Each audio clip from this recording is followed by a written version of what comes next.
Hi, I'm Micah Halpern. Thank you for joining me today as I do some thinking out loud. Our first segment is called Background Briefing. The first thing I've been thinking about is the Ukrainian request for a no-fly zone over their country.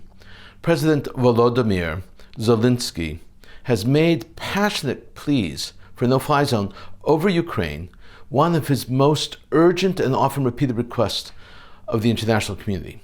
He continues to argue for the no-fly zone in every corridor, every hall, every plenum that provides him with a stage and an audience. The response has been neither what he wants nor what he expected. Support for Ukraine has come in many forms. Military aid, humanitarian aid, medical care, food, volunteers have all flocked and flowed to the Ukraine and nearby. But no-fly zone. Beyond the obvious, Ukraine is not a member of NATO, and that it might well cause World War III, which is a very dangerous possible outcome of a no-fly zone. There has been a paucity of explanations as to why a no-fly zone over Ukraine is neither a good nor sound strategic move for NATO. It's not just about letting a bad situation spin out of control and making it worse. There is a strategy behind NATO's no to a no-fly zone. The United States and NATO are actively working to stymie Russia and support Ukraine. Not just sanctions, but through political means as well. That should be clearly understood, and it should be just as clearly understood that Russia has become a pariah nation of the world. It is wrong and dangerous to think that because NATO and the US are not doing exactly what Ukrainian President Zelensky is asking, it means that they're not doing anything or not doing enough to save and help support Ukraine. What is not clear is that by granting Zelensky what he wants, his coveted no-fly zone, Ukraine will achieve the president's lofty goals. It may, in fact, achieve the opposite effect. A no-fly zone is not simply about stopping planes from flying over Ukraine. A no-fly zone over Ukraine means NATO directly attacking Russian ground forces, especially the Russian anti-aircraft missile batteries, the S-300 and S-400s. It means direct engagement with Russian troops on the ground. It means shooting Russian planes and Russian attack helicopters. It means the United States and NATO versus Russia and dogfights over Ukrainian skies. More importantly, it means playing right into Putin's hands. Conflict between NATO and Russia will do more than galvanize the Russian masses that almost anything else can or will happen during the course of this conflict. From the very start, Vladimir Putin's strategy has been to portray the world as attacking Russia, the world against Russia as Russia tries to save the world from evil. External intervention of this magnitude will backfire. A no-fly zone over Ukraine will cause the Russian masses to throw their support behind Putin and his war. No more waffling or wondering if maybe Putin is not truly being honest with them. Russia will appear as the victim. Their invasion into Ukraine will appear justified and righteous. There is no doubt that in a conflict in which Russia is pitted against NATO, and the United States, of course, leads NATO, Russia will lose. But at what cost? The cost to both sides would be gargantuan. Military losses and civilian lives lost. Not to mention financial losses would be huge. And yes, the potential for a wrong step could easily cause another world war. And yes, again, missteps happen all the time in wars. All wars.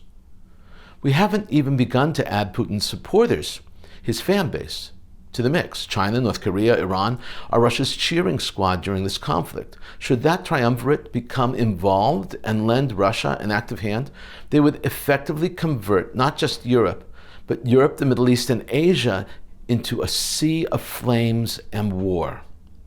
At this stage, 1 month and counting into the conflict, the best way to save lives and stop the war is to get Putin and Zelensky to accept terms of agreement.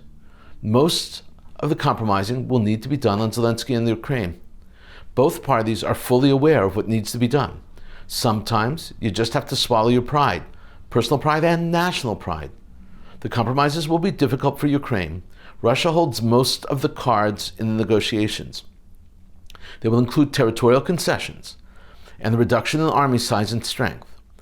The eastern sections of Ukraine will either become Russian provinces or even be enveloped into Russia proper. Ukraine will be required to change its constitution and agree to no longer express aspirations to become NATO members. They've done that already, by the way, and just not changed their constitution. Russia will insist that Ukraine not be aligned with the West, that Ukraine be a neutral country like Switzerland and Sweden.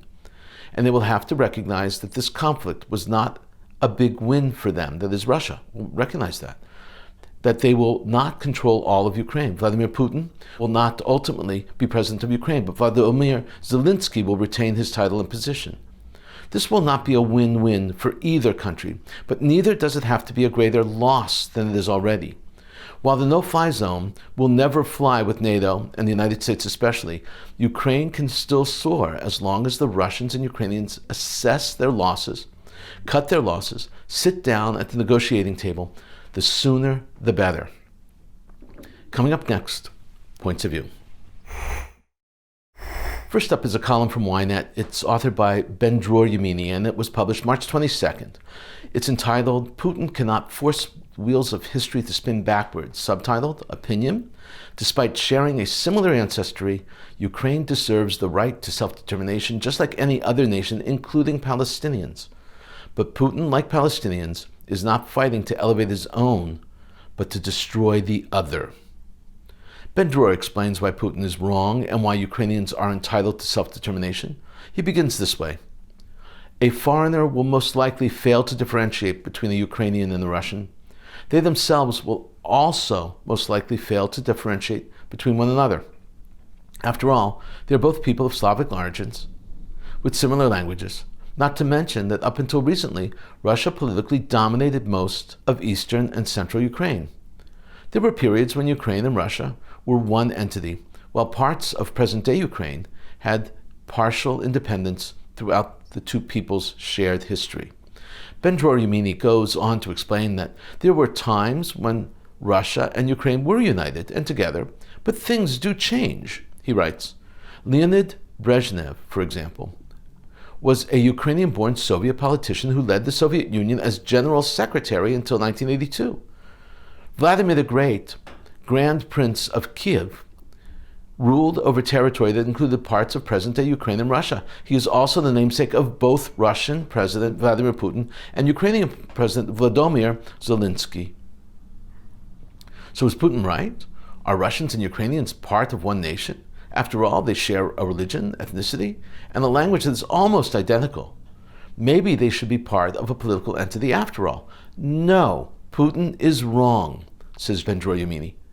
Further, he explains that Ukrainians have gained their independence and they should have their own country. After all, they have it anyhow. And Russia is wrong, he writes. The Ukrainians, on the other hand, have gained an independent state, and they deserve self-determination. They chose to be a people unto themselves, even if they weren't an independent nation for some 300 or 500 years ago. Like many other countries, Ukraine and its people went through a process of Ukrainization from the moment they gained independence, including making Ukrainian the language, the official state language, even though the Russian-speaking public dominated many parts of the country, including Kyiv. Ben-Dror says that unlike many other conflicts, Ukrainians don't necessarily hate Russians, and Russians don't necessarily hate Ukrainians. This is a fight that Putin created. In his conclusion, Ben-Dror Yemini asserts that the Palestinians are taking away the wrong message from this conflict. He writes that Israel must accept refugees. Israel, on its part, must open its doors to refugees and let them stay until hostilities subside, without relinquishing even a hint of its own nationalistic ideals. And the Palestinians, there are those among us who deny their right to self-determination. That too is nonsense. The problem is that the Palestinians are not fighting for themselves. To the contrary, like Putin, they are fighting against the right of Jews to self-determination. And like Putin, they insist on being on the losing side. Ben-Dror Yemini is extremely insightful here. It's just another clear example of his insight, telling us how the world is working today. Next up is another column from Ynet, and it's authored by Sima Kadmon. It was published on March 21st, 2022, and it's entitled, Israel Must Help Ukraine Even Though Its Soil is Soaked in Jewish Blood. Opinion, subtitle, Zelensky's attempt to evoke memories of Holocaust by comparing Russian invasion to Nazi atrocities did nothing but distort the past and enrage Israelis. Nevertheless, Israel must be on the right side of history and do all it can to help war-ravaged country. The subtitle says it all. There are essential ethical, moral, and Jewish reasons to help Ukraine, despite the long history of persecution of Jews in Ukraine. This is how Sima Kadmon begins. Ukrainian President Volodymyr Zelensky accused Israel of abandoning his country while it is being bombarded by Russian forces. That was pretty much the bottom line of his address to the Knesset and the people of Israel on Sunday evening. Zelensky's speech was a blunt and rather direct attempt to embarrass the entire country, to tug at Israel's already wounded and guilt-ridden heartstrings. At the beginning of the war, he told the Americans who wanted to rescue him from the war-torn Ukraine, "I need ammunition, not a ride." This is effectively what he told Israel in his virtual address. What he wants from us is military help, weapons, the Iron Dome, imposing sanctions on Russia, and effectively picking a side in this gruesome war. He even criticized Prime Minister Naftali Bennett's shuttle diplomacy efforts, claiming mediation cannot occur between good and evil. It is easy for Israelis to empathize with the young president, who looks like your old buddy from the IDF, who appeals to us from his hiding place somewhere in Kiev amid piles of dead bodies and flocks of refugees. You can also understand where his criticism comes from. Zelensky is fighting for nothing less than the survival of his people, using any means necessary. Therefore, evoking the Holocaust memories to gain our sympathy is only reasonable. Kadmon is correct. Zelensky was out of line saying what he said to the Knesset and criticizing the Israeli Prime Minister for trying to mediate. But despite that, Kadmon also says maybe Israel should not be so picky about Zelensky's selective history. She writes, "Maybe it doesn't matter. Maybe Israel should let bygones be bygones and forget the Jews' bloody past in Ukraine." But hearing Zelensky talk about the choice the Ukrainians made 80 years ago, as if they all had chosen the good side, or speak about the righteous Gentiles who saved tens of thousands of Jews as if they represented all Ukrainians, makes him sound like a charlatan. Of course, that is not true. Many Ukrainians collaborated with the Nazis. We all know that, and Sima Kadmon continues and explains that. But one thing is certain.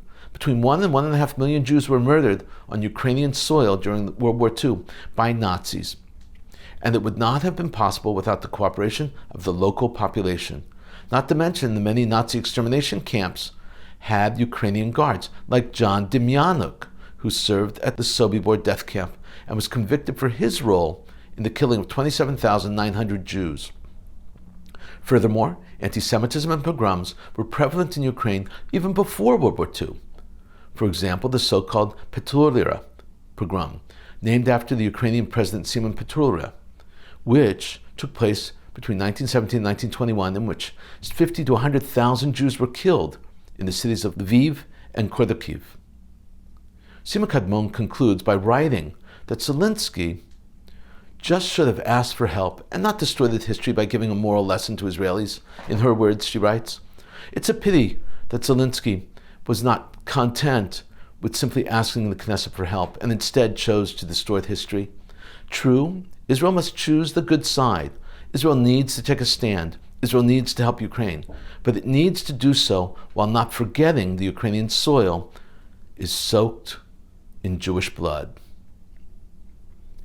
We've discussed the ideas of both of these columns several times already, and we will continue to discuss these ideas. They are very important, and it is always interesting to hear new voices and understand their spin and learn what they have to say and how they approach these very central issues to the Jewish people. Coming up next, commentary through cartoons where pictures tell the story. I want to show you 6 cartoons today. First up is a cartoon honoring Madeleine Albright. Later in today's show, I'll speak more about the first female U.S. Secretary of State. Cartoons can be funny and also powerful reminders and memorials. This is an example of a memorial. Next up is a cartoon with two panels. In the first panel, we see two Ukrainian refugees walking past a Russian tank with the letter Z painted on it. Putin is driving. After they pass the tank, the second panel shows that the woman painted the word war criminal on the tank, changing the Z to an R. Now we have an ad for two iconic shirts, Zelensky's green army shirt and Putin's Grim Reaper outfit. Next up is a very funny jab at gas prices. A couple at a gas station are talking as a snail is changing the gas price. The driver comments, "Have you ever noticed that they're just a little bit slower to change the gas prices when oil goes down?" This is true and very sad but funny. The next cartoon is a play on the great Disney story. Putin is staring into the mirror and Stalin is in the mirror looking back at him. Putin says, "Then along with state censorship, arresting protesters, I mentioned Russian self-purification." Stalin responds, "Excellent, comrade." In this final piece, it's a meme. It's a play on people choosing their pronouns. A picture of a demonstration in support of Ukraine against the Russian invasion. The sign reads, "Russian troop pronouns are were, was." This is very funny. It's a take on the combination of the popular pronoun and your selection of your pronouns and the identification and Russia's losses in Ukraine. In a moment, more of my own perspective and a few predictions. Two Israelis are murdered by terrorists, and Palestinian leadership rejoices. Something is terribly wrong with that model. The picture is just off. Islamic Jihad and Hamas both celebrated the terror attack in Hadera. The terror groups announced that the reason behind this terror attack was the regional peace conference taking place at just the same time in the Negev. Attending the summit were diplomats from Egypt, the UAE, Morocco, Bahrain, and of course Israel. According to Islamic Jihad, and I'm quoting, "The attack in Hadera is the reaction of the Palestinian people and the liberators of the nation to the summit of evil in which the foreign ministers of Arab countries are participating," unquote. Hamas had a similar explanation for their attack. Quote, "We welcome the heroic attack against the soldiers of the occupation army in Hadera," unquote. If they're so angry with their fellow Arabs, why are they attacking Jews in Israel? Big question. There will most probably be a shortage of shmura matzah this year. Shortage is really unquestionably Vladimir Putin's fault. Shmura matzah is also known as hand-baked round matzah. Ukraine produces 20% of the world's grain, and surprisingly, they are also a high producer, huge producer of shmura matzah. In one city alone, the city of Dnipro, they have two very large matzah bakeries, factories. Chabad also owns a bakery in Dnipro. Most of Ukraine's matzah is exported. On average, former Soviet republics people eat more matzah than most other people. They average over 2 pounds per person, twice as much as the matzah allocation for an IDF soldier. Tiferet Hamatzahs, one of the factories in Dnipro, employs over 100 people. Many of the workers have been working in the matzah bakery for generations, 3, 4, 5 generations of their family. They get their water from a well 145 feet below ground there. Under the oppressive Soviet regime, matzah baking was mostly illegal, but matzahs need to be baked and eaten on Passover. And so, underground matzah bakeries were organized then. Locals would bring their own flour to give it to bakers to turn into shmura matzah. When they could, they also baked and tried to bake for other people in the rest of the community and communities bigger than that. In Ukraine today, there are 116 Jewish communities. That will get matzah from these groups, from these factories. They'll also try to export, but no, Russia will not be getting matzah from Ukraine this Passover. Tal Shamayim means sky dew, and Tal Shamayim is Israel's newest anti-missile system. As far as anti-missile systems go, this one does not look very threatening and intimidating. In fact, it looks like a white Goodyear blimp. Tal Shamayim was developed by the Israel Missile Defense Organization, the IMDO. It is a high-altitude early warning system designed to detect drones and missiles. Unlike the Goodyear blimp, these balloons don't travel. They're tethered the way a kite is tethered. They float and use their advanced radar technology to monitor and watch. One system has already been deployed and is operational in the south of Israel, and now a second system was just positioned in the north of Israel. This balloon can stay up for an indefinite amount of time and can be raised and lowered, higher and lower depending on the need. This simple concept will dramatically improve Israel's advanced warning system. Over the years, Israel has developed a multi-layered defense system to protect Israel from the ever-evolving threats from Iran, the Gaza Strip, Hezbollah in Lebanon, and in Syria. Tel Shamayim, Skydu, joins the ranks of the Iron Dome system for close-range threats and the Arrow 2 and Arrow 3 systems for long-range threats to Israel. It's another set of Israeli eyes in the sky. 53 years ago, Singapore and Israel established diplomatic relations. The year was 1969. Now, these many years later, Singapore will finally open an embassy in Tel Aviv, in Israel.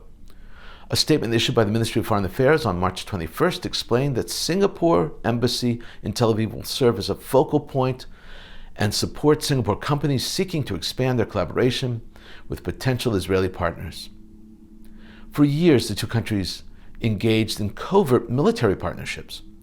Both Singapore and Israel welcomed closer cooperation in areas such as innovation and technology, trade and investment, research, development, and education. Singapore-Israel Industrial Research Development Foundation, the SIIRD, is celebrating its 25th anniversary in 2022. Since its inception in 1997, the foundation has funded about 190 projects, providing $120 million to projects between Singapore and Israel.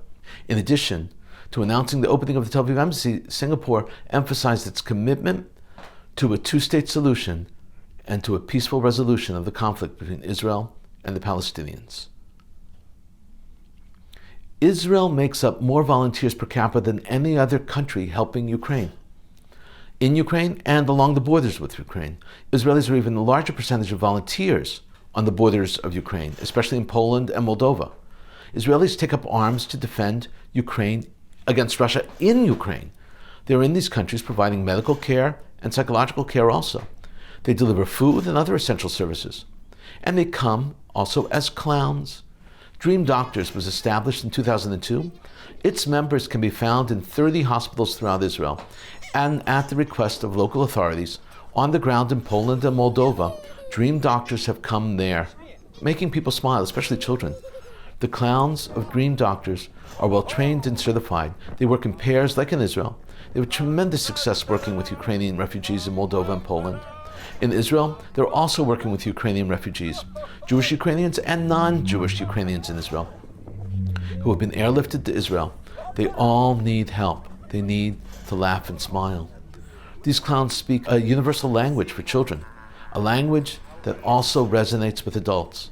Dream Doctors gets people to smile and laugh again. Oopsie! Simple message. Whoa! Neat. Oh. Whoa! Bye bye. Shalom shalom. Whoa! Wow. Bye bye. Bye bye everybody. Hoppa! Hey! Hip. And now a tribute to Madeleine Albright, the first female U.S. Secretary of State in the United States. Madeleine Albright passed away recently at the age of 84. Born in the city of Prague, she immigrated to the United States in 1949 at the age of 11. Together with her parents, the family lived in New York on Long Island. Under President Bill Clinton, Madeleine Albright served as U.S. Ambassador to the United Nations before making history as the first female United States Secretary of State. 3 of Albright's grandparents were murdered by the Nazis, but their parents converted before she was born and never told Madeleine that she was Jewish. They raised her as a Catholic. On a personal note, I was with Madeleine Albright on several occasions. I was at Yad Vashem when she publicly announced and affirmed that she was Jewish. She had just finished her official tour and was holding a press conference outside the Children's Memorial. It was there that she spoke openly candidly, and I must say very movingly, about the Holocaust in their family. Madeleine Albright was a powerful force.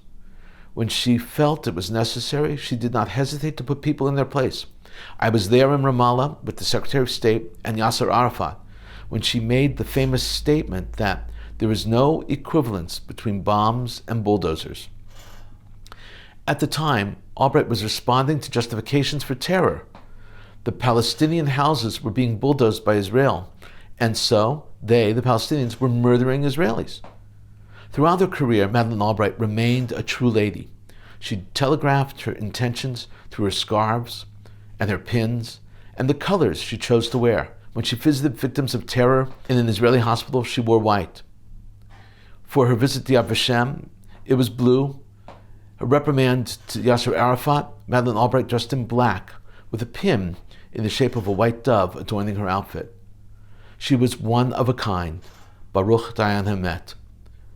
May her memory be blessed. We've been thinking out loud about a lot today. Now that you know what I've been thinking, let me know what you're thinking. Email me at micah@jbstv.org. Tweet me at Micah Halpern. Tell me what you think. Before we end, let me leave you with one piquant piece of information. Have you ever wondered why Israel, as a nation, runs around the world helping people and nations in distress? Israelis do it, and Jews all over the world join them. Have you ever wondered why Jews are at the forefront of these issues, of saving people, helping people, like they're doing in Ukraine? It seems almost ingrained in Jewish DNA to help people in need. There are two very important principles in Judaism that are so much a part of who we are that most Jews may not even be aware of their roots and the roots of these principles themselves. The first principle, from which the other comes, is from Leviticus 19, chapter 16. It is an absolute clear directive. Lo ta'amod al dam l're'echa. Do not stand around while your fellow's blood is being spilled. In other words, don't just stand around gaping.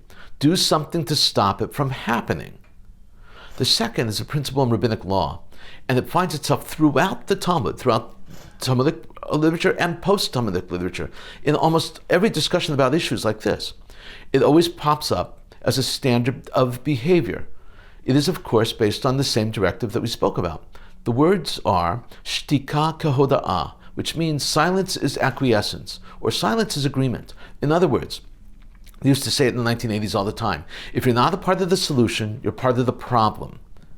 Jewish intervention and the saving of lives has a great and long history. It is who we are, and it is what we do. It is a good thing that we do, and we should be proud of our actions. Thank you for thinking out loud with me, Micah Halpern. Let's think out loud again next week on JBS.